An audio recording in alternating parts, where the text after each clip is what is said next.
I'm Mark Bouris, and this is Straight Talk. Tim Olsen, welcome to Straight Talk. Been a long time, mate. It's been a long time, Mark. A long time. Tim and I have history, like good history. Obviously, he runs an art gallery. Not obviously, he has an art gallery, has many art galleries, has had for a long time. But I reckon my first memory of you was when I was married to Catherine and I lived down at the house in Watson's Bay, like in Robertson Park there. And I remember I purchased from you a number of art pieces, and but in particular I commissioned John. Well, through you, I didn't commission John. Commissioned John to give me a painting, and we got it. And when I got it, I went, "Oh, there's no frogs or brolgas or anything in there." I gave it back to you, and you sent it back to your old man, and he got something. But I can't remember it was a frog. By the way, my ex-wife got that. I don't know what's in there. I can't remember because when we split up, she got that. Right. But it was one of my favourite paintings, to be honest with you. And the process of having an art gallery, a gallery owner who represented a famous artist who happened to be your father, the flexibility and the commerciality, and also just the common sense of you at the time. You were a young man then. This was like you're around 60 now. This is about to be 25, maybe 30 years ago.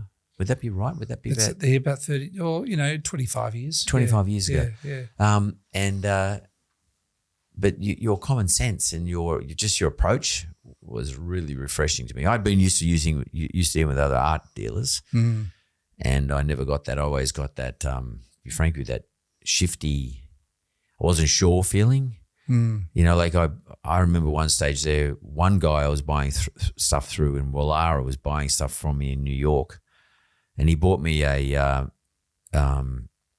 what's the name of the famous photographer who's had a very controversial period about Australian guy about 5-6 years ago about photographing young kids. Oh, that's Bill Henson. Bill Henson, right. So this particular individual, I won't say his name, but he went to an auction in New York and bought me the photograph that Bill did, which is supposed to be the original photograph of a book that Bill Henson put out. It was a young girl, very sort of mysterious looking photo of this young girl, just a face, I might add. But it was quite an intriguing photo. But I've never ever really believed, and I have had many odd thoughts, which I do every day when I look at this thing. It's in my house. Is this for fucking real or not? Does this guy just dud me and put a beautiful frame around it? And I paid a lot of money for it.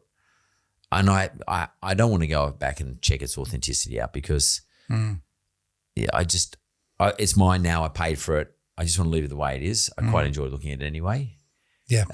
But you were the opposite of that, Tim. You were pretty honest and like you fill my house up with art. The Watson's Bay house, this one now. And I still every day I'll look at some of the paintings and then I just love it. I love the I keep saying Larry Emder's sister, but I shouldn't say it's Martine Emder. Which was her old series where he had those paintings of girls with bikinis or sometimes nude underwater. They're so good. I mean, you must have had a wonderful period in your life in terms of your experiences. Yeah. Dealing with those individuals, those great artists. Yeah. I think, one of the things about my business is I was fortunate enough to grow up around the table at an early age, even being under the table whilst there were lunches going on, and there was Brett Whiteley, there was Arthur Boyd, there was Sidney Nolan, and I don't even remember the conversations, but I remember what they felt like. That's interesting. And so with that instinct, I think a lot of what I do today in regard to new artists, because I don't want my business just to be all about me and my father. Sure, he's certainly an important artist and he's certainly a blue chip artist. But I knew that if I was to have a long-term future, I had to use my instincts in regard to knowing who's real and who isn't. In terms of artists? In terms of art, who's an authentic artist, who's, you can categorise artists into either being true artisans or journeymen. What does that mean, a true artisan, and compared to a journeyman? Well, I think art is a calling. Like my father grew up in a house where there was no books, no paintings, but he had this impulse to draw. and he would draw. The only paper he could get, he grew up in Newcastle, the only paper he could get was his mother's cookbooks, and they were full of his drawings. Now, he grew up in a house that had nothing to do with art whatsoever, but he was just born with this instinct. Now, that's a true artisan is someone who is born with the idea that this is a calling, but also follows through with learning how to actually, like a carpenter, like any tradesperson, learns the absolute craft and skill of what it means to be able to make things properly. You know, there's no bullshitting this. My father says today, there are a lot of painters out there, but very few artists, you know, because we now live in a world where, you know, basically it's more about marketing and branding to an audience that's naive to knowing what's good or bad. I was fortunate enough to know who's good and who is real. And when it comes to young artists, I can just feel it when they've got it. And my business is now 30 years old this year. And I think my longevity is based on the fact that I've been able to discern who has a future and who doesn't. So your father, it's just interesting. You just said that John had a genetic predisposition to being an artisan, a genuine, authentic artist. An artist, yes. As opposed to being pushed into it. No one sent him to art school. He just wanted to be that. He just didn't wake up one day and say, hey, I'm going to be a great artist. But and for you though, something I just gleaned from what you just said. Yeah. Maybe you were genetically predisposed to be someone who could recognize this. Well, or do you think you learnt that as a result of being sort of not tutored, but being in the presence of these great authentic artists? Well, I think when I grew up in the house that I did, that was full of amazing sculpture and art. Is this a house in Watson's Bay? There's a house in Watson's Bay. Yep. You know, and we also lived in Spain and France, but you know, we always lived in houses full of art, and subconsciously I was getting an education without even knowing it. You know, an education that you can't even get at art school. Did John walk in and say, hey, Tim, this is, and your sister, this is blah. Did he instruct you or did you just see it? Well, we'd ask questions about what was what. And then we'd meet who was who did what, you know, and putting all the pieces together, essentially, you know, it's all very well to have a couple of good artists on side, but you've got to have a good eye to build upon that. But you were asking, that's interesting, you were asking the questions as a kid. Yeah. So your sister's not an art dealer, she's a sculptor. No, Louise is a very famous international designer. She does all those resin. She has dinosaur designs, and she's got stores, 2 in Melbourne, 3 in Sydney, 1 in New York. I call that a sculptor because I see that stuff as sculptor. Oh, she'd be flattered you said that. No, I really do. I buy her stuff. I mean, I've got some of her stuff and I look in the windows. It's beautifully displayed. The one in Paddington, I don't know if it's still, they haven't been there for a couple of years, but the one in Paddington. Great place to buy gifts for people, by the way, especially gifts for women when you don't know what to buy because all the women love it. But she didn't turn out like you, or you didn't turn out like her either. But it seems like you had a self-imposed PhD in learning about people in the art world. Well, I did, but I also went to university, and I went through a 7-year education where I learned how to paint, I learned about drawing, I learned about printmaking, but then I went on and did a degree in education, which involved learning about psychology, and in itself, I'm a teacher. I became a teacher. I taught at Sydney Grammar, and then I was offered a job in an art gallery, and I never changed my idea that I was a teacher. And running an art gallery is about teaching. You know, I've got people that come in that know fuck all about what's on the wall, but I will guide them in the most unpretentious way, in a very real way, trying to tell the narrative. What are the metaphors? Why is this good? In a way that's not art speak, but it's simple language. Well, you sort of did that with me because I'm one of those people who knows fuck all about it all. I sort of might look at something and think that looks pretty good, but I don't know. Like, I really don't know. Yeah. And you came to my house at Camp Cove there, and the next thing I know, I've got a house full of art. And but you basically curated every item. I don't think I said I don't like one item. You just said, and you actually come in. I think you brought a dude in and you put it all up for me. You hung it up. I come home and it was all hung up. Yeah. Well, in my bathrooms, and nothing's moved. everything is, and that's like 15 years ago. And it still feels fresh. Every day I look and I think, I see something different every day. And I say, that looks cool. I really like that where it is. There's one in there which is a green, just all green, but different sort of shades of green. Yeah. And it's in the bathroom. But you know why it looks different? Because you're different. Is that it? And this is the thing, what makes me happy is not having to tell people that, okay, what you bought has gone up in value. Most people don't give a shit because they love it, they want to keep it. The thing is that as we develop as people, we also change the way we see the world. And if you have a good dealer who says, well, you should buy this because it will grow with you, and then you find out 15 years later you still love it and you only start seeing more in it, that's a success in my mind, Well, in my case, you achieved that.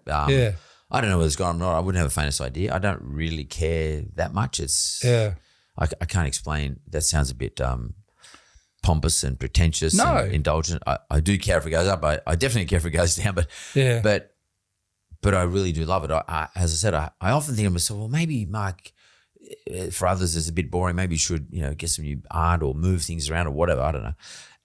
But fuck it. No, I'm happy where it is. Yeah. That's the sort of conversation you and I would have over lunch. Which is the sort of conversation you and I did have over lunch. In the days of Lucio. How many years ago was that last time we had lunch? Last time we had lunch was about 12 years ago. And okay. 10 years ago. And I was on the precipice of what I would call my awakening. Okay, how much was, because when I first saw you this morning, I commented on how good you looked. Yeah. How much would you have weighed then? I was approximately 149 kilograms. Big. Yeah. And if someone asked me, have you seen Tim lately, back then, 10 years ago, I would say, yeah, probably every time I ever go to Lucio's, I would see Tim. Or well, having a gallery next door to Lucio's wasn't very good for me. No, it wasn't. And Lucio's food was indulgent, and you can have some wine, and it's easy to stay there, and and you had a lot of your art. I did a lot of business in there, but every time I walked by, he'd say, "Come in and try a new pasta I've done." Correct. but also you were, you'd have a glass of wine or two. And what was your life like at that time? To me, as an outsider, I thought it was fucking wonderful. You looked like you had the best life of all time. Well, it's a great facade, but underneath I was struggling. I was really struggling. I've written this book, which is really about not just about my journey in life and my upbringing, whatever, but also something that really obsessed me for a long time that stopped me from growing. And this is not a problem that exists just for silvertails or people of privilege who have iconic parents. Would you describe yourself as one of those people? Well, I totally defined my life according to who my father was. And I had this enormous fear as how someone said to me once, they're going to be talking about your dad in 200 years, but they're not going to be talking about you. Now that freaked me out. It made me feel totally worthless. And I essentially, in a way, because I defined myself by him, I only started getting smaller and smaller. If you compare, if you're a pebble trying to be a rock and you keep comparing yourself to the rock, you're going to stay a pebble. Yeah, that's a good point. And what I had to realize is I had to change my values. I gave up drinking. I sort of had an epiphany. What was the epiphany? Can you explain that to me? The epiphany was probably waking up under the Christmas tree and found that I hadn't gone to bed. I'd stayed up, and I woke up on the floor with a couple of bottles of wine, empty, and my son waking me up under the Christmas tree. On Christmas Day? On Christmas Day, crying, saying, all I wanted you to do, Dad, was to help me open my presents, and you're drunk, How old was he? And he was like 3 years old. Now, that's disgraceful. And the next morning I woke up and I flew to Los Angeles and I went to Betty Ford Clinic, and I haven't picked up a drink in over 10 and a half years. Wow. Yeah. Wow. Yeah. But that's when I started to realise. I remember going into the counsellor there, and the first thing he said to me, what's the worst thing that could happen here? And I said, well, I could die, And he said to me, no, actually that's the best thing that can happen here because according to your family, you're a fucking pain in the ass, And it's exactly as hard as it was to hear that. When someone tells you you're better off dead than being alive, you've got a problem. Mm. And I ended up spending 3 months there. And And it gets back to, like when I was reading your book about divergent thinking, I also knew Edward de Bono, who taught me a bit about lateral thinking. What I realised is that ultimately, I think the whole thing is that I had to somehow find a new way to live without alcohol. Now, we live our lives going on as though we can think something and it'll happen. It doesn't work like that. You've got to live it. And there's a great mantra I learned there, which was you can't think your way into a new way of living. You can only live your way into a new way of thinking. And after a month, I was going to fly back to Australia from Palm Springs, where Betty Ford was, and I realised, shit, I'm not well. I'm still carrying all this self-pity, poor Tim, and it doesn't belong to me. And so I had to keep living my way into a new way of thinking. So I ended up staying another 2 months. And I came back a different person. And I didn't define myself by the things that I thought were challenges to me. I realised that I had it in myself, something that was capable of a happy life, that wasn't about what other people think. It wasn't about having to be famous. It was about just being honest with myself, And I still struggle with that sometimes, I still struggle, particularly when you're trying to appease someone. You'll say anything to avoid confrontation. We all hate confrontation.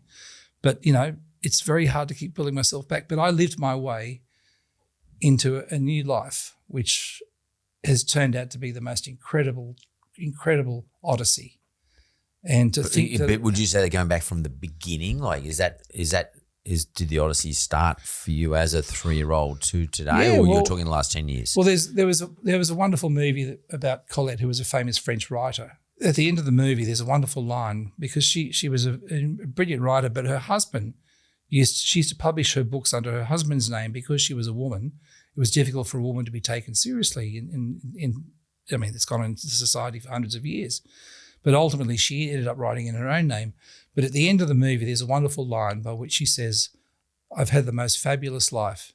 If only I knew it sooner." Yeah. And I lived most of my life feeling sorry for myself until I got the grog out of me. Can I ask you, is it the grog, or was it the weight of a famous father? Yeah, well, Mark, it was a challenge, because my father's not only a very charismatic man and a talented man, but he's got a brilliant mind. He's an avid reader. He embraces poetry. He's a real raconteur. Would you describe him as a genius? I think the word genius is a very selective word that can, one genius to one person may be someone who's sort of an abstract thinker to another. I heard a friend of mine's making a film on Einstein in Hollywood, and some of the things about Einstein he found out. He said to me, Einstein was no Einstein. Einstein's become another word for genius. Another word for genius, exactly. But, was he an obsessed person with his craft? Yeah, obsessed person. But as I got older, I realised that he had his own character defects. He wasn't perfect. And in fact, I went from worshipping him to having more empathy for him. That's crazy, man. You worshipped him. That's cool. I turned him into a demigod. So you worshipped him as a young man or a young boy. Yeah. But then over a period, you started to work out his flaws, or saw his flaws. Yeah. And then did you demonize him at any point? Oh, look, Did you blame him? No. Well, yeah, I did blame him. Because he sidelined me at certain times in my life, and he's been married 4 times and he's outlived each wife. Shit, that's me. I'm halfway there, but the whole thing is that in a sense, I kind of had to realise that my dad actually is a boy. There's a wounded child inside him. His father was an alcoholic, and I remember as a child living at Watson's Bay. The police would turn up with my grandfather, and my father would have to come to the door and say, "Is this your father?" He said, "Yes." He said, "Well, we've caught him stealing the milk money, so he could drink." And my father would end up having to bail him out or whatever. But my grandfather was a brilliant salesman. He was beginning of the Cooey Clothing Company. He was one of the most stylish men. Unfortunately, he went to war and never recovered and died in the street. But he was a brilliant retailer, which is, I think, is why my sister and I have got this retail gene as well as the artistic gene. But ultimately, I saw in my father the fact that he too needed a lot of love, in a way that by looking up to him, it wasn't the right kind of love he really needed. What he needed was a true mate, a son who could look at him in the eye and say, "Dad, I love you, and I care about you," in a way that's not patronising, but it's just solid, that no matter what, we're there for each other. And it took me, 40 years to work that out. Are you there now? Oh, I'm there. I'm down at the Southern Highlands with him every weekend. We've been in a working partnership for over 30 years, and working with family is bloody hard, But it's equally hard for the father, by the way. Pretty hard for the father. But Mark, what I really want to say about this is not about having a famous father. This whole idea of turning your parent into a demigod is not just to do with having being the son or a daughter of a billionaire, or having a famous parent who's an actor. Any of us can turn our parents into demigods and make them unsurmountable role models that we think we can never become ourselves. But that's interesting because like most parents say you're not a billionaire or whatever or famous, but you think I've got to be a role model to my children, so I've got to be strong. What you're saying is, as a result of that, you can actually create this issue for your kid. Your kid can either respond in a way that they copy you and become you, or they try to copy you, but they determine themselves that they can't become you, and as a result of that, they then have a burden. It's a fucking lose each way sort of thing. It's a difficult thing. Well, I certainly didn't want to be like my father and walk around with a beret. Well, I like the beret. It suits him. It does. Yeah, but he's earned that beret. Yeah. You don't own that beret. Exactly. That beret. But I've realised I've got other talents, and one of the things which I did when I first got sober is I got a life coach to come in and help me with my time management.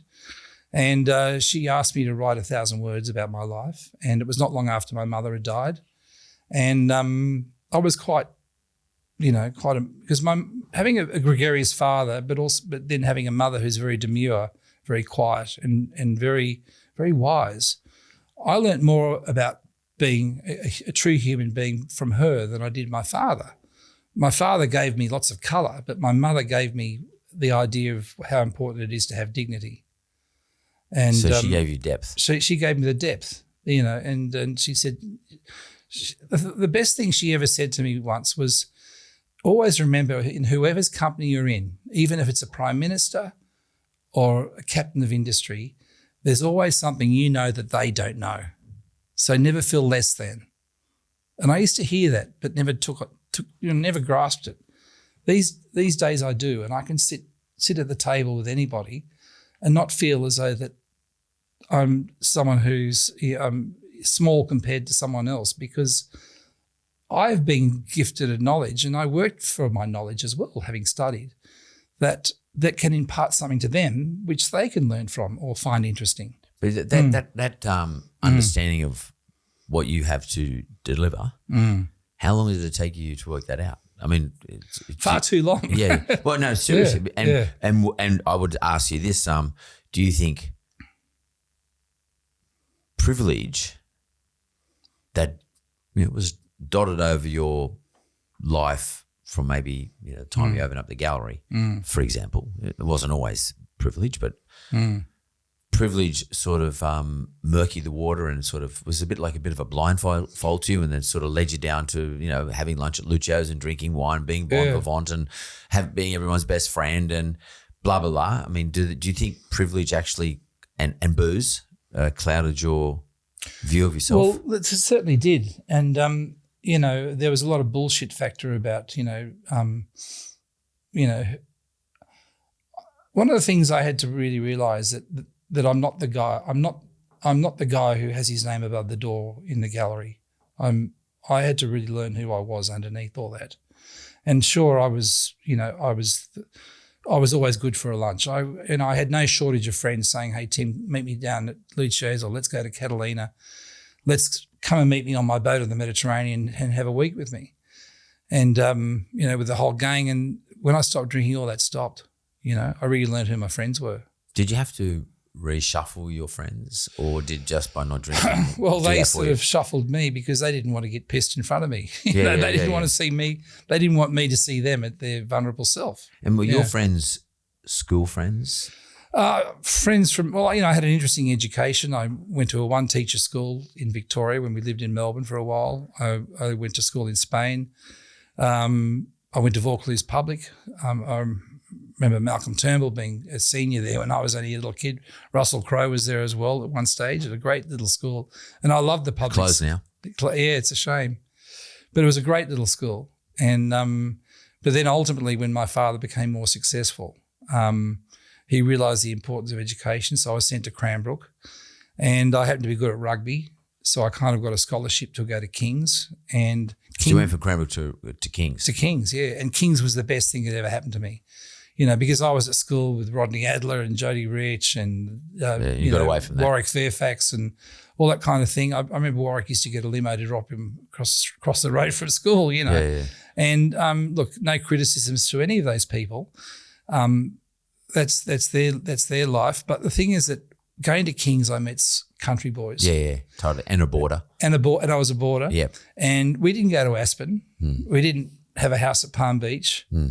They didn't. You didn't have the Rolls Royce or the Bentley to drop you off at school. No. Yeah, you didn't go on annual holiday skiing for 3 weeks. But what I did do was I go out the bush with them, fix fences, cut sheep, and I had the most fantastic holidays out in the bush, working with jackaroos and learning more about Aborigines and, just what it is that these kids were far more developed characters who had far more character and truth about them because they went home and they worked. They realised that running a farm or running a family business was about hard work no matter how old you were.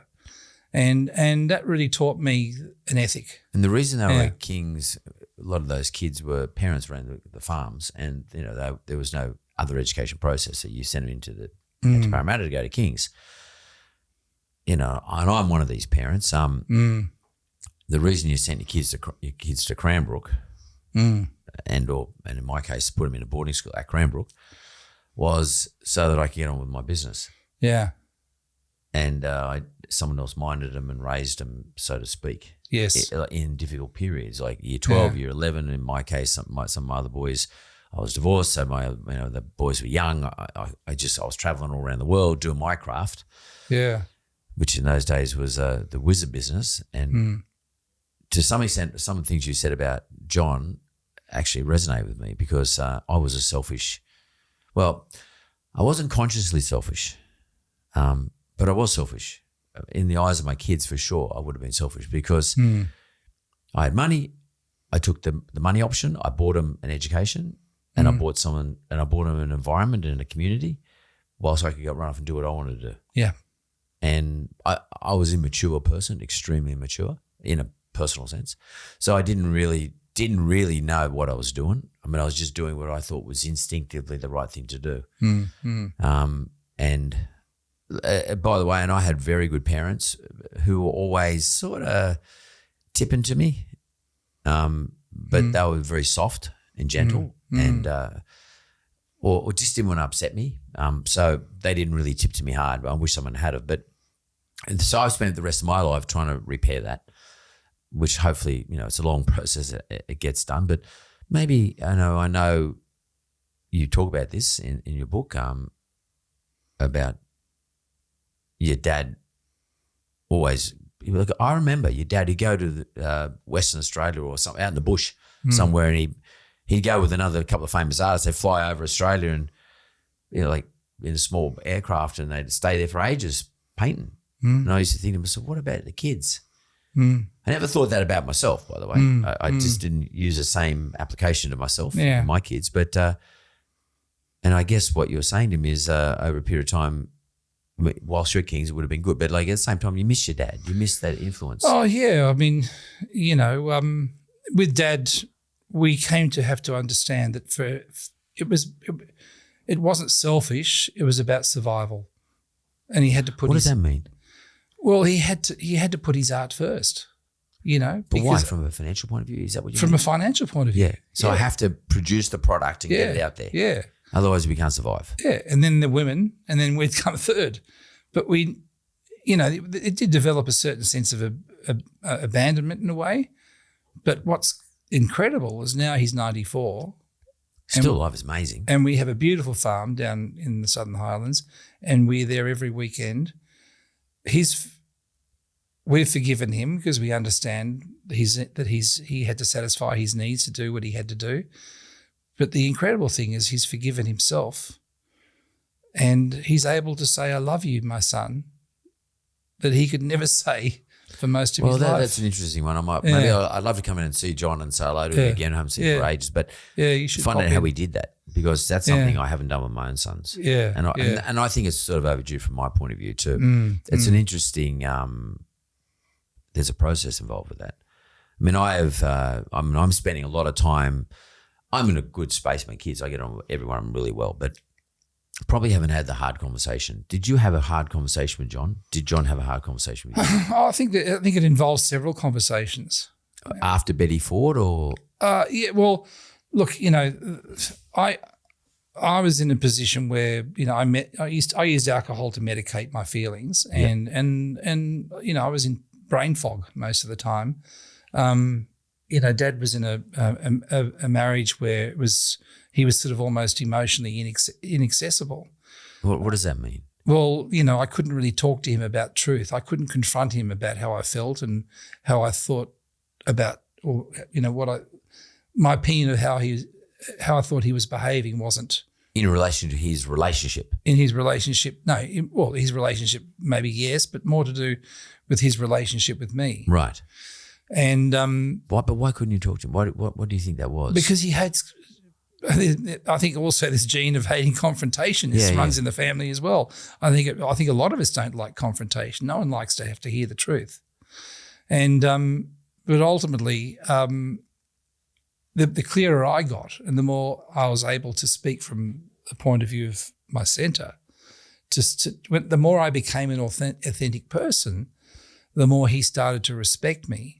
And so when I said something, he knew, and I never, without having to confront him, it's sort of almost like Gestalt conversations, where you're able to say things in a way that he doesn't find it as an affront, but it's really the idea or the sort of the analytical aspect of how we talk about life, without talking more about philosophical than actually pointing the finger at him. Yeah. So not a blame game, but a philosophical discussion. That's right. And unemotional, so to speak, like sort of more logic or rational. Is that right? Absolutely. And who started that conversation? Was it the father or the son? Well, it was me. Yeah. It was That's me. Interesting. And look, writing this book, when it took me 7 years to write this book. And if you had have read the book to start with, it was almost unpublishable because page after page was blaming somebody for the reason why I did this and I did that. I mean, there's only one person that held the bottle to my mouth, and that was me. Yeah, and I could blame all sorts of people, but ultimately I had to. When I finally, as I wrote the book, I grew as well, and I realised that I have to take responsibility for myself, and ultimately.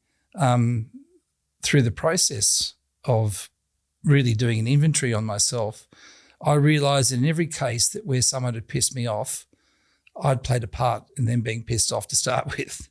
And I lived in ignorance. I couldn't see. I had to really, really dig deep and say, oh, fuck, I was a dickhead to start with. And this is why perhaps this happened to me. And, to drink over it was a cop-out when I should have actually been having a good look at myself. So that the book now doesn't have any resentment in it. It has no blame game in it. It's full of stories. And one would think, oh, God, who wants to read a book that doesn't have a bit of gossip and, and has a dig at someone or whatever? But the book is full of great stories, and that's what people want. They want great stories, and I didn't have to assassinate anybody. And the book's, on the precipice of a bestseller. It's going into its third print. I never knew I could write a book. I never knew I could write. But through the process of being able to internally go into looking at my life as it being a series of wonderful experiences, but also discovering the fact that I had something to impart that was to do with the journey that happens to a lot of people, and there's always a lot of people in every family have someone who suffers from addiction from one form or another. And I can't believe the amount of people that have come forward and said to me that, I loved your book because there's someone in my family who also, we'd love them to, And, it's not a book about my problems. It's also a book to do with my understanding of, or my philosophy on how we can come to have acceptance for who we are, and also be able to build relationships around you that are productive, rather than to do with, as I said before, blaming, or basically, in a sense, creating the right feeling. Whether you're running a restaurant, or whether you're running a finance business, whatever you do, in a relationship, it's even about a great painting. It's all about getting the feeling right, and, you're very good at getting the feeling right. Obviously, a lot of your success is to do with the fact that you know how to basically create the right energy around things to make things work. I think a culture within a business is an extremely important thing. My business has blossomed by the fact that I'm very conscious. I've got staff that have been with me now for nearly 30 years, and it's the culture of my business that is as much a part as the artists that actually exhibit within it. And it all began with me having, I was always blaming other people. Why doesn't that artist want to come and show with me? Or why didn't that collector come to me? Why didn't that guy go and buy his art from me when he went somewhere else? And I was always thinking, what is it? Those bastards, And I had to stop and think, it's not about my artists. It's not about them making a choice against me. What I have to do is actually have a good look at myself, because this is where it begins and this is where it ends. I think every single business owner has to think that way, and we need to all start thinking that way. The culture of a business is about how the business feels. How the business feels is the aggregation of all the individuals, how they feel. And that sense of, and ultimately it's really important that you feel, the proprietor, you're equivalent to them. You're not feeling like shit about yourself and getting on the piss and, living in a fog and not actually feeling. I just think that, you can bust your ass to try and make things happen. I think I realised that there are a lot of things I'm powerless over, so that I had to surrender. For example?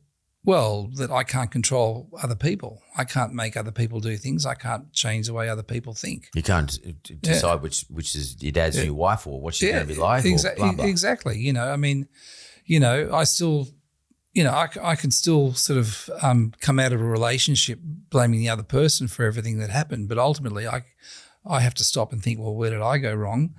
But the thing is, ultimately, I think the thing is that surrender is often, a word which people use as like, you failed or you copped out. When you think of Gandhi, when you think of, Mandela, when you think of Allah, if you think of Jesus Christ. Ultimate surrender. All of them had to surrender before they became kings or before they became great, And I had to surrender the fact that I can't control what other people do. And I think as I said to you before in a conversation in the past, that I'm not a religious person, but I had to start to believe in the spirit of things, and that ultimately there's so many coincidences that happen in my life, so many things sort of present themselves to me, which I don't know how it happened. But I really believe that there's something that if you live in your integrity and if you live in your truth, things happen for you, and you position yourself for success based on the fact that you don't have to attack anyone or do anything revengeful all you have to do is just keep believing in this, in the spirit of yourself, and trying to live within your dignity. Is as much as that is a struggle, because to live a purely truthful life is a challenge. But can I just stop? Is purely truthful mean you don't embark on a self-destructive program? Is truly what does it mean? Self-respect. Yeah, as opposed to self-destruct. As self-destruct. Which booze does, new wives, new women, just shit. Yeah. And trying to do the best you can not to bullshit, to keep people happy or to have them hear what they want to hear. Tell them the truth. Tell them the truth. Or tell them what you think. Yeah. But what about the consequences of that, though? Well, you often cop a backlash, but in the end, ultimately, everyone knows where they stand. That's my view. I mean, I often get criticised for being, we call it straight up, I get criticised for being too forthright about how I think and feel. But like, I'm at an age, I don't want to sound, I mean, I've always been this way, but I just don't want people to misunderstand my view.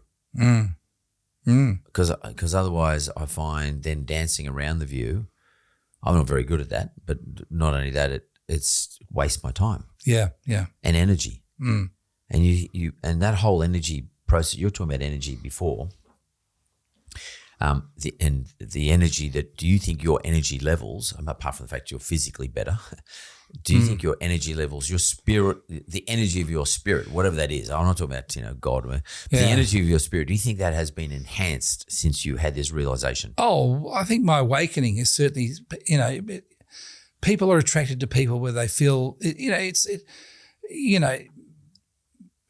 the external appearance of someone certainly helps a lot in a superficial society. Initially, just to say hello, But, to be a person of substance. So to engage, you want to engage, I want to engage with energy. I want to engage with honesty. Yeah. Honesty has an energy about it. Absolutely. Your honesty today has an energy for me. Yeah. And what I'm getting it works both ways. And I'm thinking about stuff. Like it's giving me a moment to think about something. And to me, that's important. Yeah.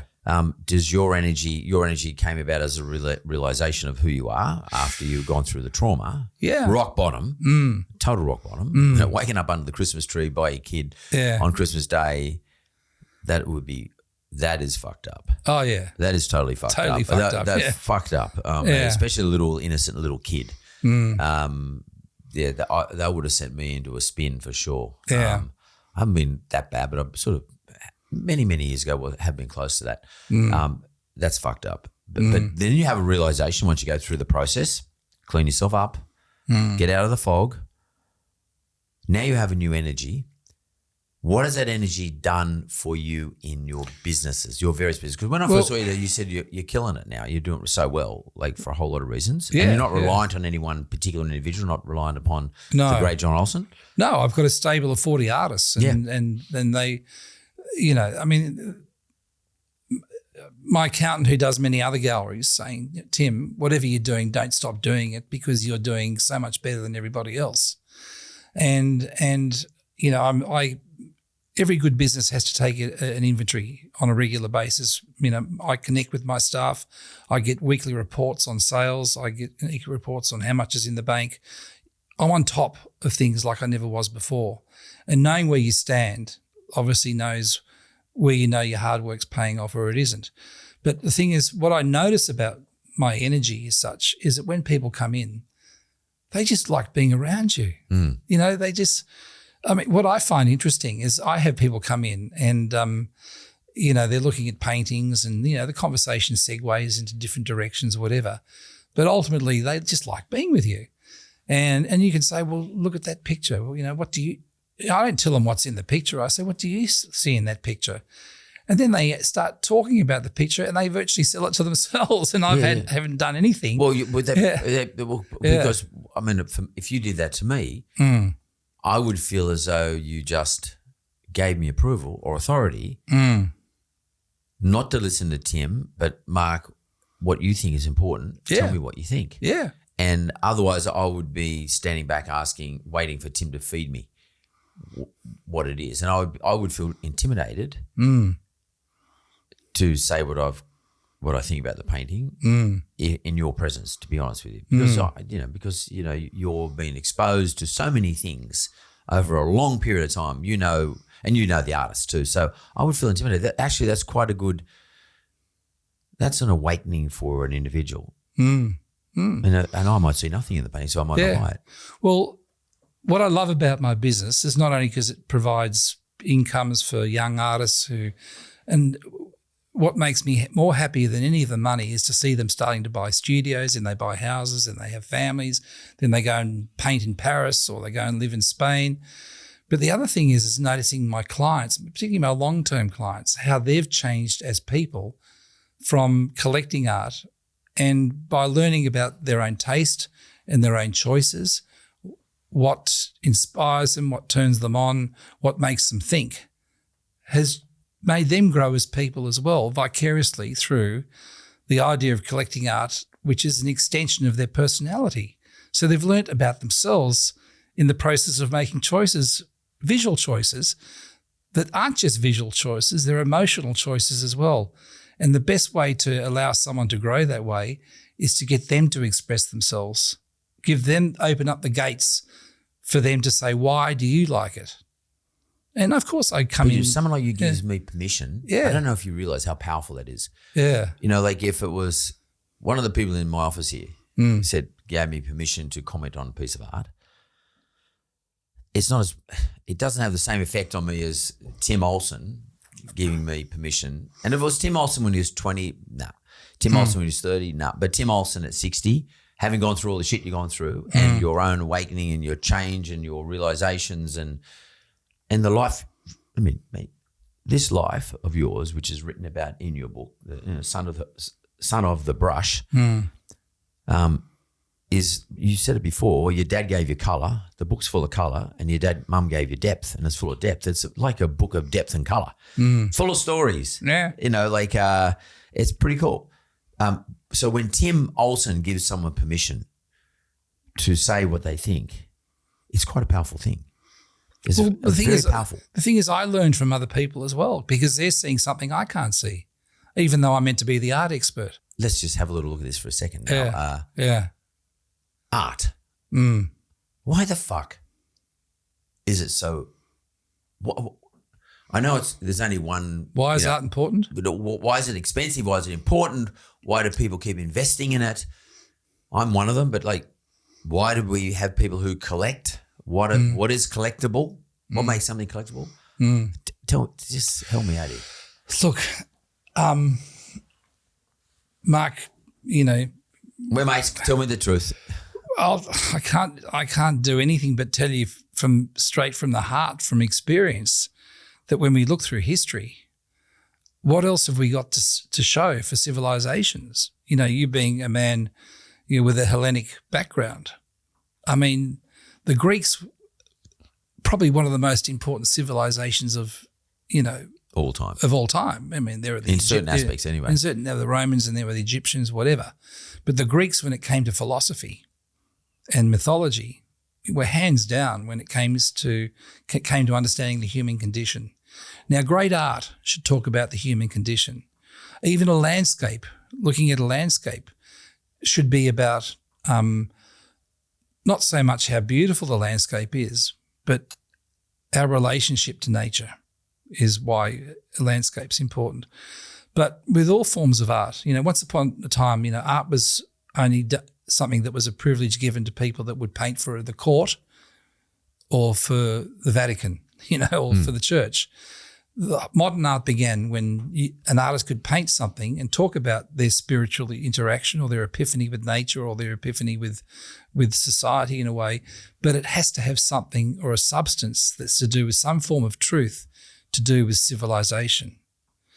And I still think that's very important today, that the best art often is to do with some aspect of how we identify with it as saying, oh yeah, I get that because I see that, and what they're saying is actually quite a pertinent issue or a pertinent truth or a beauty that I understand to be authentic today.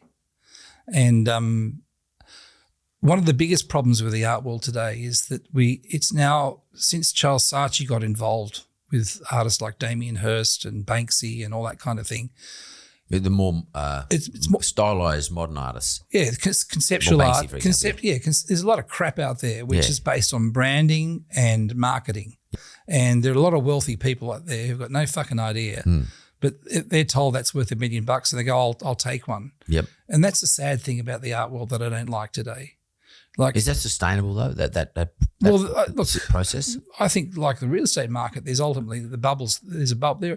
There are storage facilities in Switzerland at airports where people basically store their art that they've invested in to never hang it or look at it, but they see it as good as owning gold bars, because the art world has become so commodified and collectibles, and it's all about rarity. And this is where we sort of tip into the new realm of NFTs, where you're buying into instead of buying a coin, you're actually buying a slice of copyright as such. But what makes a successful one or what makes one a failure? There are just so many different variants in regard to what's good and bad. Well, what are you doing with NFT? I mean, like, what are you going to do in terms of this digital art world and the NFTs that are attached to it? I mean, what's... getting back to the beginning of our conversation, Mark, we talked about the idea of the artisan. Yep. I have to admit that I'm not the most fashionable gallery in Australia. You mean currently? Currently. Yeah. What's that mean, fashionable? Well, you don't have the fashionable Well, artisan. I'm not where I'm not, cool, Well, you were cool. Well, why do you mean? No, I'm still a very attractive business. You mean not But representing the cool artists? I'm not avant-garde is what I'm trying to say. Right, okay. Yeah, okay. And I don't want to be. I don't care. I grew up with a responsibility through the education I got to look after painters, sculptors and drawers and good photographers. And that's my knitting. That's what I know. I can tell a good one from a bad one. And I don't want to go off into those other realms of video art or, my godfather was a man called Robert Hughes who wrote The Fatal Shore, but one of the great art critics he wrote for the New York Times. He said that even a tea bag behind Perspex loses its flavour after a while, And getting back to you talking about coming back to your own collection and still seeing more, that is a successful art.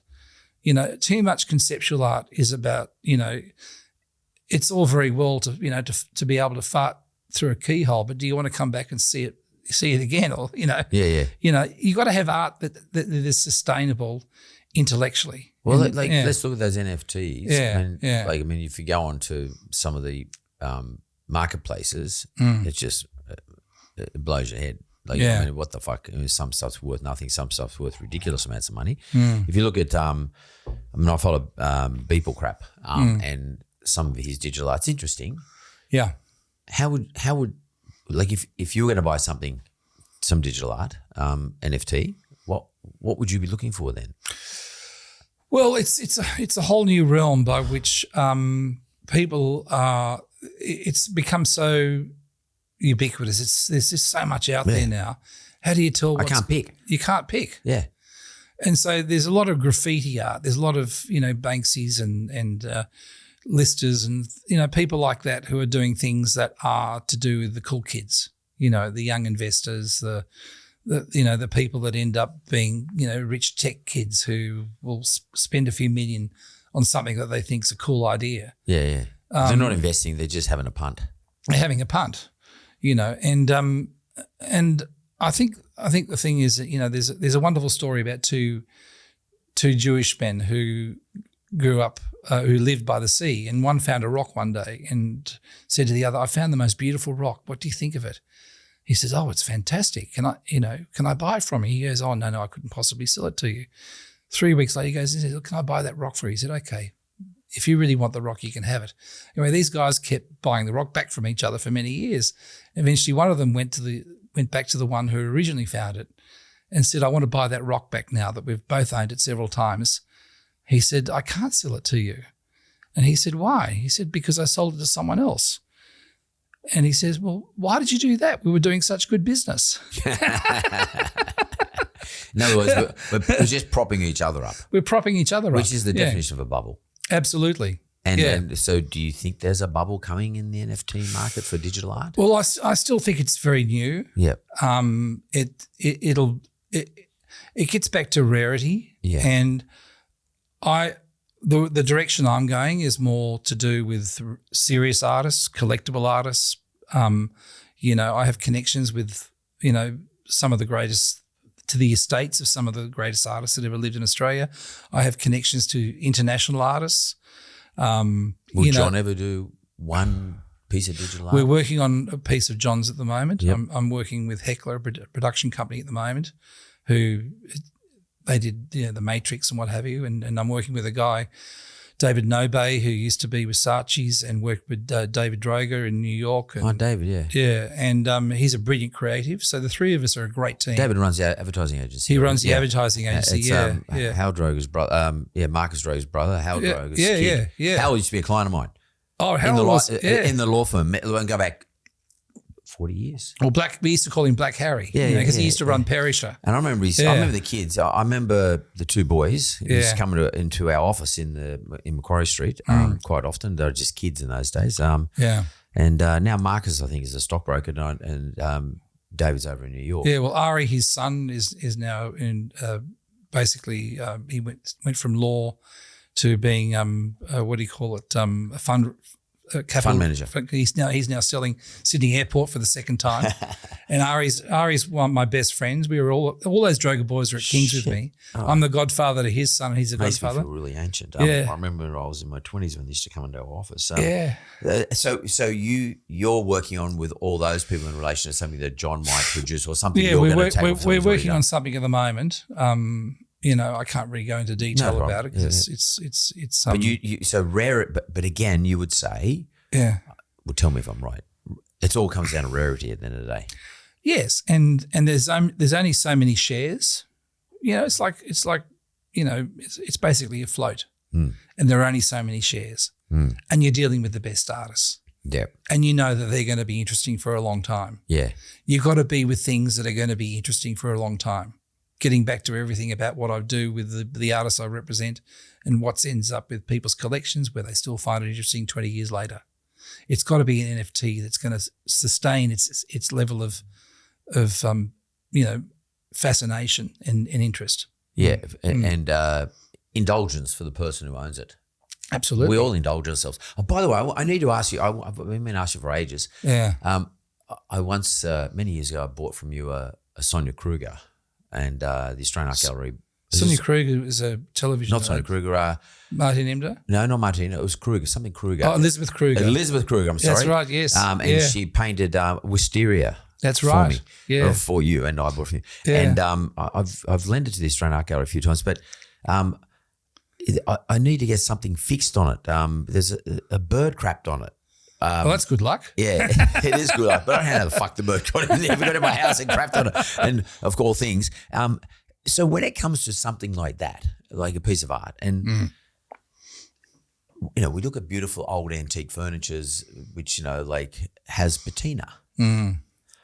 What is the position when a piece of art has been lived in or lived on? In this case, by probably in my case down there at Camp Cove, it's probably a parakeet or one of those rosellas or whatever. Those birds that always hang around the trees over there, chirping all the time. It got in my house somehow. Yeah. And what is the position of something like that? Is it fucked up, no good forever? Well, it's easy to clean bird shit up, yeah. No, but the bird shit actually got into the paint. Yeah. What do you think? Well, there are good restorers that can fix it. But I understand. If you smash a porcelain Chinese pot and you have to get it glued back together, it's lost a lot of its value. Yeah, totally. It's lost the integrity of its form. Yeah. That is a problem, depending on how bad the damage is. What's more important these days than anything is provenance. And this is why online auctions and... Well, it's always been mine. Yeah. Yes. I got it from you and you got it from her. If you were to sell your art collection and say Sotheby's came along and said, hey, Mark, we're going to sell your collection for you, they would do a catalogue and they'd call it the Mark Bouris collection. Yep. Now, that would be worth a shitload more than if you just secretly offloaded these things into because your provenance as a respected person, as a discerning person, means a lot. And that's something that carries on through the history of that artwork. That's very interesting. So look, my personality to some extent overlays the collection. a man or anyone who's known to make wise choices and has objects that are part of their wise choices has value. That's interesting. Yeah. You know, it's funny. I was just thinking when you were telling me that, I was thinking about there was I have I can't remember, is it Clement Meadmore? Clement Meadmore, yeah, sculptor. I have one of his sculptures, and I have another one, a guy, I just can't think of his name, but he gets all these bits of metal and puts them, like he makes unusual shapes. And I remember James Packer walked in my house once, and he commented on it straight away, which is like no one's ever commented before because no one really would have known who it was by. It's all made. Clipple. Robert Clipple. Clipple. I have a Clipple too. Yeah. And I bought those from an estate. Yes. There was an auction. Yes. And if you remember Michael from Wallara, right. Michael, the art dealer from Wallara, is it Michael? He was up there in Michael Carr. Yes. Yep. He got them for me. He put it to me. He comes to me, said, look, there's a big collection, and he sold me the owner's. His sons, yeah. It was the collector who he sold to me, as opposed, because I didn't know who Clement Meadmore was, other than I knew there was one out at the art gallery, and the Clipple I knew I didn't know, but I sort of knew a little bit about Clipple because I'd had a book on it. But he didn't sell me Clipple. He didn't sell me Clement Meadmore. He just went to the auction and bid for me. But he sold me the collector. He said, this is a collection from an estate of blah. I'm going to say the name. And that's what I bought that. Yeah. Like you just said. Yeah. Because it gave it more substance. It sort of made me think, or it gave me an endorsement. It said, well, that dude was a smart old dude. Yeah. And I liked him. It was a bloke. And if it's good enough for him, it's okay for me, because I had no fucking idea. Yeah. But I was approached by Michael Carr to do it. So Michael sort of, talked me into it. And I still have I look at him every night. And sometimes I look at it and I think, that's just a couple of bits of fucking metal welded together there. Not so much the Clipple, but the Meadmore is. I mean, it's that big bits of steel, or a bit rusty even. Yeah, but Mark, you're a mathematician underneath. And I love the shape. And there's a thing called semiotics, which is to do with how all us human beings, even though we speak different languages, we all respond in the same way to certain things, with a smile or a cry or a facial expression or a body language, whatever. When it comes to certain things in our mind and in the brain, when we talk about neuroplasticity and how our brains are wired to understand certain things and not understand certain things and how we can change that. Your neuroplasticity through understanding mathematics has helped you to understand that sculpture subconsciously without you even knowing it. I look at it, but I don't think about it. I just look at it. It's because it's in the structure of it somehow makes sense to you in your subconscious. Yeah, I could probably pretty much even draw it. I don't know whether is it because we're getting older and we got money and we can do these things. When we're young, we didn't really appreciate it. But what is that? As we get older, we're more thoughtful about these things and we sort of tend to stop and have a look. Is that something you've experienced with your clients? Yeah, I think some people call it mellowing, but I think we come to accept that this is the way we are. And is there the concept of permanence, Tim? Like like art is permanent. We will die, but the art will outlive us. Outlive us, yeah. These are things that we could call, in a sense, our personal legacy. What are we leaving behind that's going to help someone else, or basically add value to what we did with our own lives?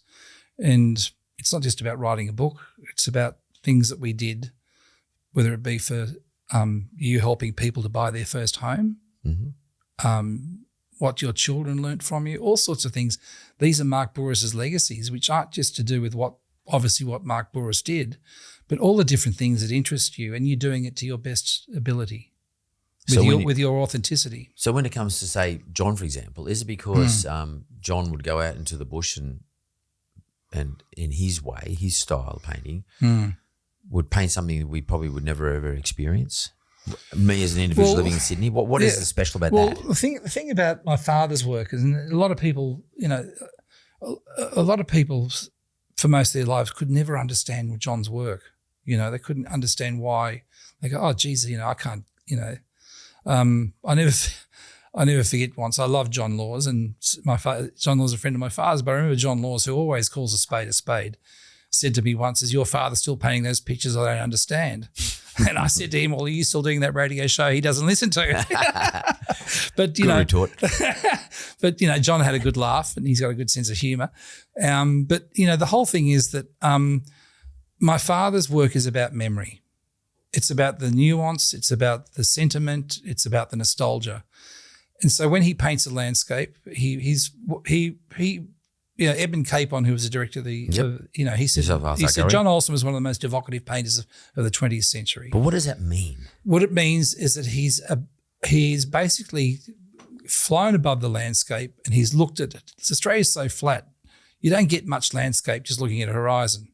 Fred Williams did very well with just looking at the horizon, but Dad got it above the landscape and almost turned it into a sexual experience, looking over the landscape like a woman's body, the rivers almost being like an umbilical cord. He changed the vastness and brought in the essence of what he learned from Zen Buddhism, the idea of space, positive and negative spaces. But essentially to go above Australia, you get a much better feeling for the tonality, the colour and the feel of the landscape. And it's not about trying to capture it realistically like a photograph. It's about how do I remember that day, and how do I remember that light, and how do I remember what that landscape looked like that day, and it's the same with when he does paintings based on the paella. Yep. It's not about the actual paella that he's looking at and taking. It's about that memory of that day when we're sitting, under the thatched and crockery by the Mediterranean, and we're in that little restaurant, and they came out with a little paella, and we drank the day. Now that's an inspiration for a painting that creates a feeling, and his work's about that. And people say to me, "Was he pissed when he painted that?" And I said, "No, he was just having a fond memory." And the lucidity of it is to do with the lyricism and like the remembering things. That's the wonderful thing about the human brain. That's why we don't top ourselves, is because we have an ability to get rid of the negative and wake up each day knowing that the positive is what's going to move us forward for that day. And it's the same with great art. Great art is about the essence of the nourishment, not just painting food, but how does a painting nourish you to make you feel good about what the subject is, but also good about yourself by the fact that it brings back your own sense of sentiment. Do you think all those years as a young boy and a young man, being involved in the art world, but being involved with artists, but experiencing famous artists coming to your home, do you think you live that nourishment? You actually, that all nourished you? Do you think that was there also to save you when you had your crisis? That constant 50 years of nourishment? Yeah. Saved you? Well, I realised that I had a lot to give. But that's because you absorbed all this stuff. Yeah, but I couldn't see it. I was too caught up with being Tim Olsen. Or comparing yourself to John Olsen. Comparing myself to John Olsen. It was really give me the shits, because I'd meet people, they go, "Oh, yeah, they wouldn't say, 'How are you, Tim?' They go, 'Oh, how's your father?'" Yeah. And I'd say, "Well, I'm well. He's great, but I'm also well if you're interested." Yeah. Everything was always in terms of him. And I still, because he's such an interesting person, people still want to hear about him before they want to hear about me. And, well, he's famous. I think you're interesting. And I think you're, particularly now, you weren't that interesting when you're drinking all the time. No. As interesting as you are now. Because right now I'm getting a lot of reflection, like a deep reflection. And also you've got all the stories about John Olsen. You've got all the stories about Tim, all the people who visited your home, famous artists, famous people, interesting people that, might have commissioned something or other. You've got all the stories. You're the dude who's been there running the journal. You might not have written it down. You have now written it down, but you weren't writing it down, but it's in your memory. Yeah. And just like your old man, has an experience, blah, blah, goes back and paints it. You've put in your book. You've painted them all in your book, in stories. There's your piece of artwork there. right there. Yeah. Well, it's for your feelings. Well, this is sort of segueing into what everyone has to realise, that all of us are creative. Anyone who runs a successful business, anyone who is a bread artisan and makes sourdough, is a creative person. Everybody is creative. They just don't identify with the word creative. Yeah. I mean, there's a word you use in your book, in regard to that lateral thinking, where a divergent thinking. Divergent thinking. Yeah. Divergent thinking is just another great word for creativity. Yeah, totally. And it's a process of how we think compared to being convergent. When we're thinking, sitting there comparing ourselves to everybody else, we're doing a mathematical relationship between us and someone else. So therefore we are converging, and we're going to always come out with one answer. When you're divergent, you actually drop all that and you think about all the possibilities. And divergency is about all the possibilities, and divergent thinking is about all the possibilities, creating something from all the possibilities. And what's interesting to me, like, we sort of a long way around it, but like, it seems to me that I'm looking at your piece of artwork, The Son of the Brush, being, as I said earlier, all the depth and colour and light and movement that you got from your whole life, including your parents, but your whole life, everything, all the things that came through to you through your life. You put it all into one piece of work here. It is a piece of art in that respect. Oh, thank you. And I think that's really important. I mean, obviously it was a therapeutic thing for you and all that other stuff, blah blah blah, and and it's going to be a bestseller. It's going to resonate with lots of people, but it is cathartic to write a book. You've done it. Yeah, well, you've done it too. Yeah, but not like this. This is different. Mine, look, I'll be honest with my one. My one was to help people. I just wrote my book to share my experience with other people because that might help them through their business. But both our books are similar in the fact that we use simple language. I can only write simple language. That's the only way. I'm just write the way I think. But but yours is more than that. To be honest with you, yours, as I said, is full of colour and depth, which is interesting. You mentioned your father gave you colour, and mother gave you depth. That's sort of really interesting to me. And we all and you said your father's a little boy. I think we're all still little boys. And we're the little boys and girls reflecting in a more mature way about ourselves as a boy or a girl, and that's just the way I feel. Yeah, and the combination of all the experiences, which are basically the feelings we've had about the experiences that have been put in front of us, good or bad. They're all good. They're either good or bad, or very rarely they somewhere in between. I, in terms of you being a teacher, and you mentioned you think. You probably had a realization that you are a teacher. And I have to say, as a client, you definitely did teach me. And I'm still learning, not from you, but from what you did for me. As I said, I see different things and the stuff you put in my house. I'm touched. Thank you. But as a teacher, you have a responsibility.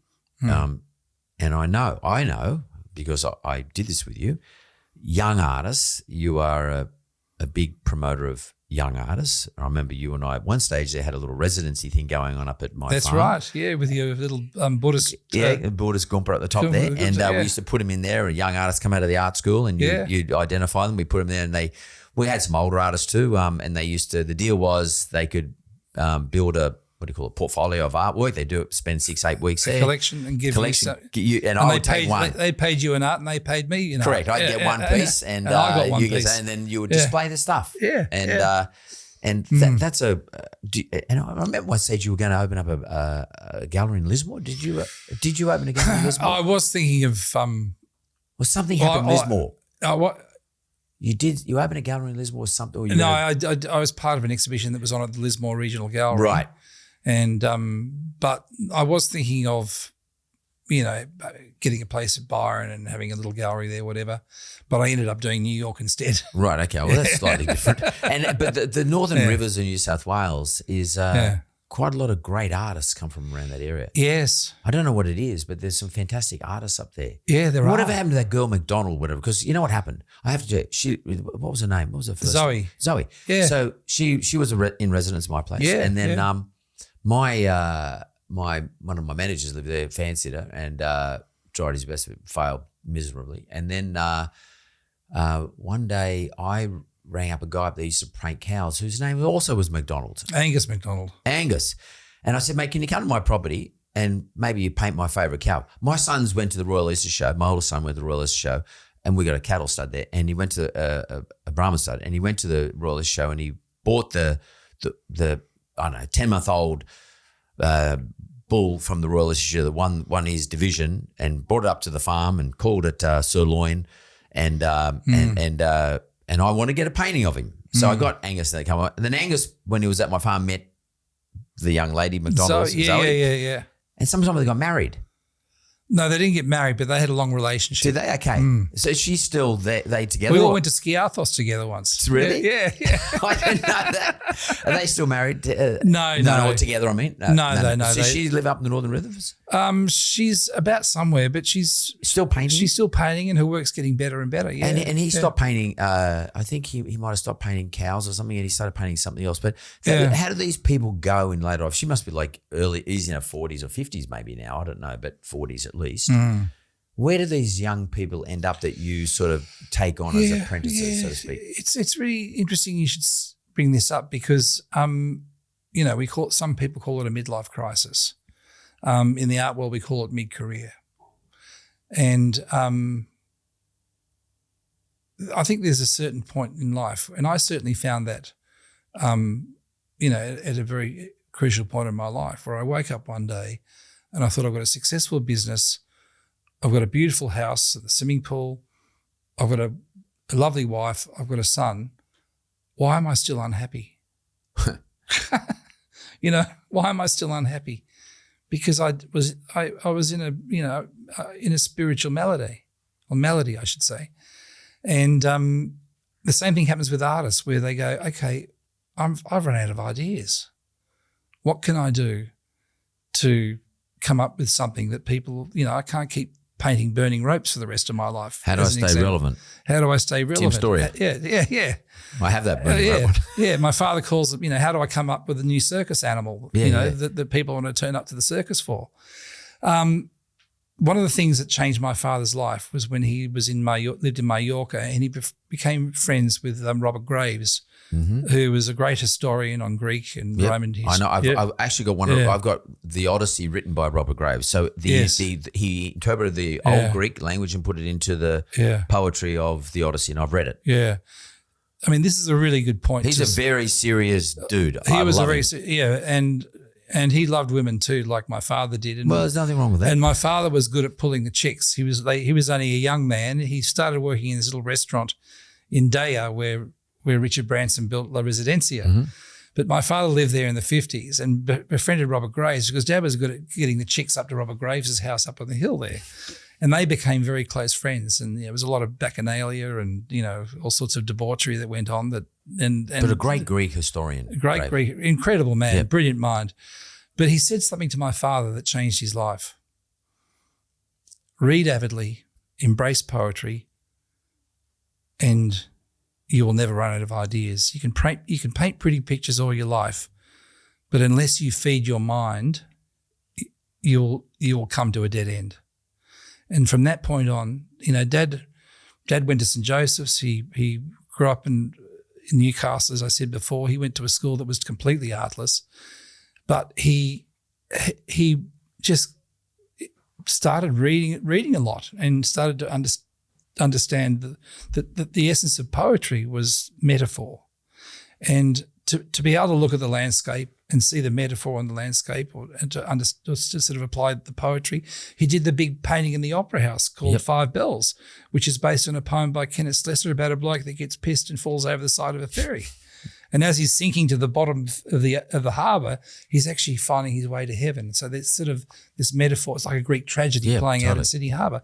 So they're the things that have sustained my father to be a master. And artists get to that point in their life where they can't keep painting bulls or cows every day. They need to come up with an idea. And that's where feeding your mind, writing, reading, having some sort of intellectual life aside of what you do, is part of nourishing the future. As a teacher, then, do you then guide your artists along that odyssey? Do you then say, do you sort of nudge them, or do you tell them, or do you suggest, what do you do? Or do you not do anything at all? Look, it's a really tough business sometimes because I've had to let artists go. And I said, look, your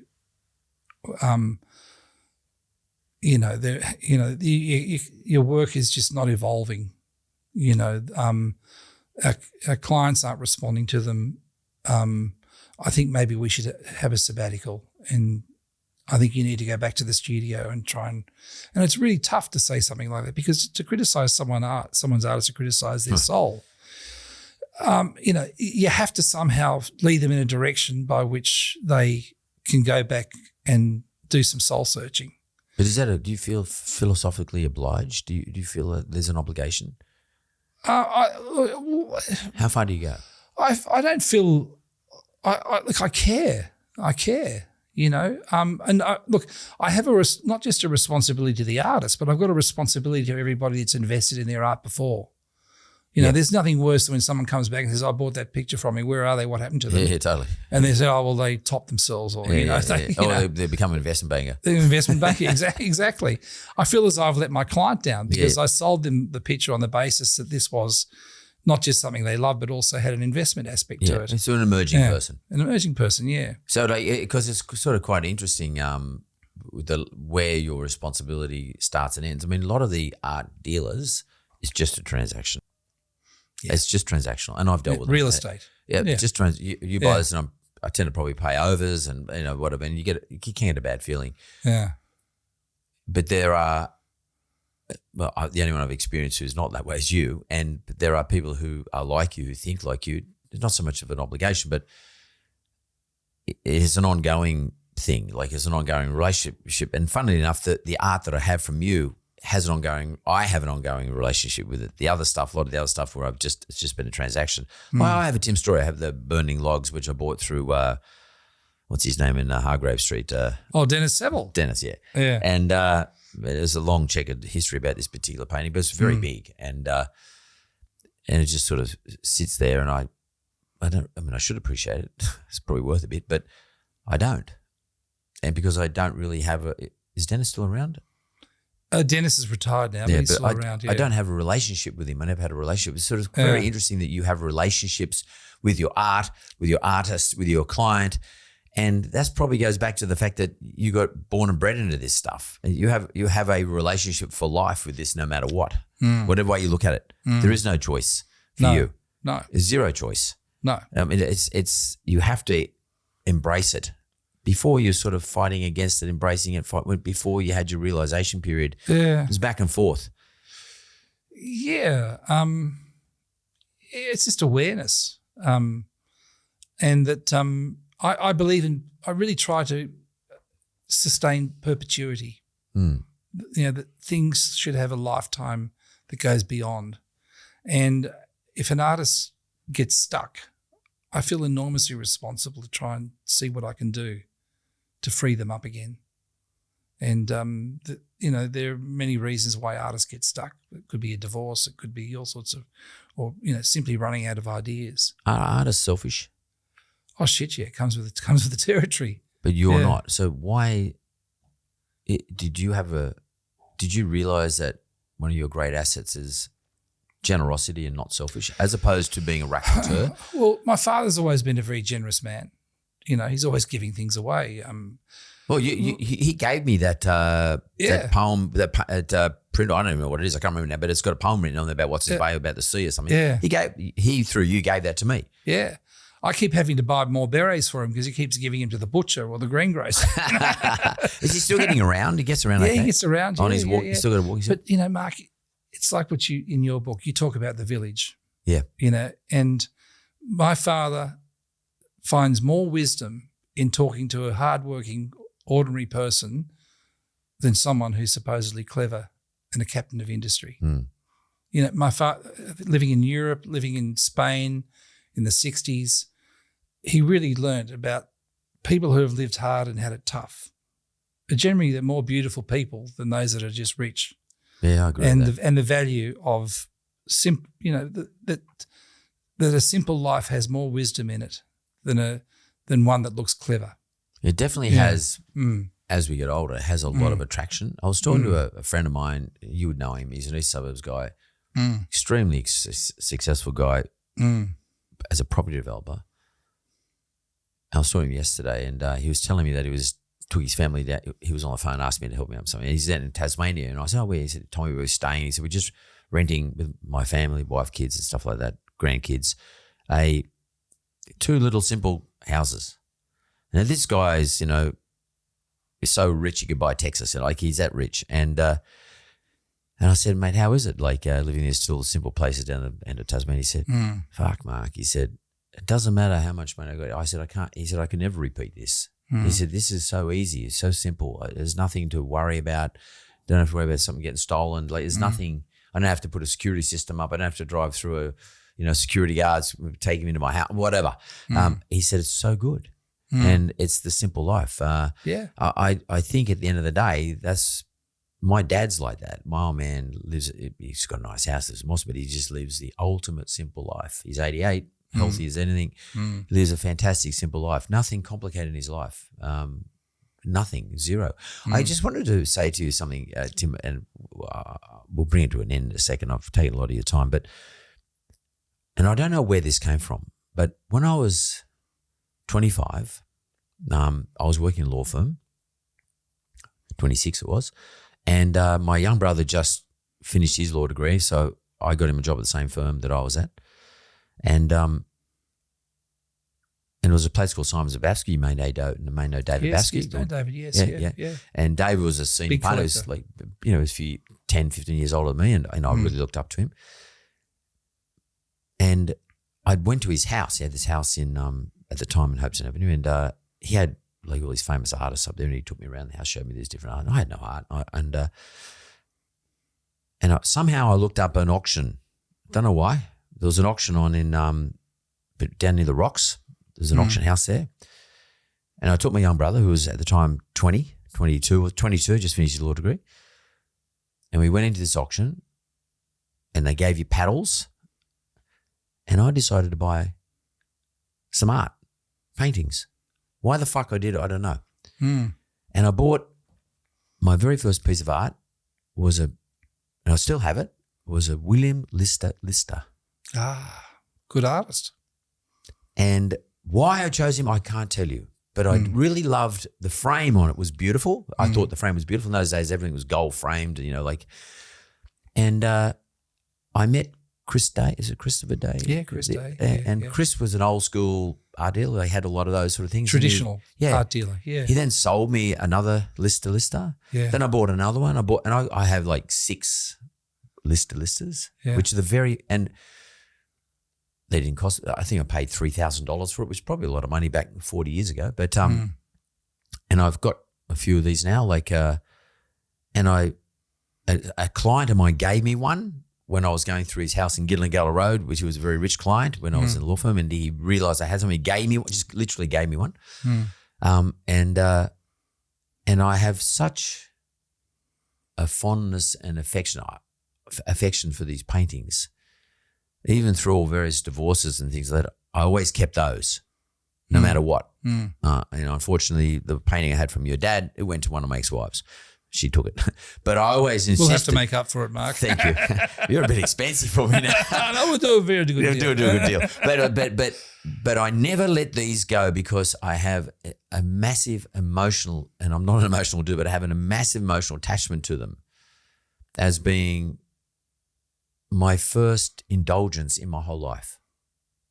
And I'm not an indulgence sort of person, but it's the first time I ever indulged myself in something outside of a car or a hard asset, if you know what I mean. And I have them in my a certain part of my house, all in one room, and I look at them every single night of my life. And I actually consciously look at them, and I still see new things in them. Well, you're calling it indulgence. It was at the time. What I'm calling it is an art-shaped hole in your soul that you needed to fill. That's interesting. I wanted you to comment there because that's a good way of describing it for me, because I probably deep down had something I needed to fill up. Yeah. And Absolutely. it still fills me. If something ever happened to me, I'd be devastated. Like to those paintings, they're not brilliant paintings. I don't know. I don't even know. I wouldn't have a clue what they're worth. But one is of Cronulla Point. Another one, Lister used to paint at Palm Beach or that way quite a lot. And there's one with an old steamship with a bit of steam coming out of the funnel of the steam. Streeton? No. Sorry, this is the Lister. This is a Lister. Yeah. And then I just love looking at them. They're actually quite peaceful. There's something, and I haven't spoken about art for a long time. Like I haven't even really thought about it. But having this conversation with you today has made me revisit how important art is to me. It's actually given me an opportunity to put into context what I consider to be rarity about how I feel about art and the energy that art gives me. Well, it's the value of your feeling about yourself. Yeah. In a way that's nobody else's business. Yeah. Because it's your private enjoyment. Which is I find that I've got a great deal of value out of this conversation today. And I don't want it to be about me. It was actually about you. But I have to say, you're a friend, but also this is an important topic, your book, and how you've changed and how your life is today. And it's all about, but I've got a new energy now as a result of our conversation today about art.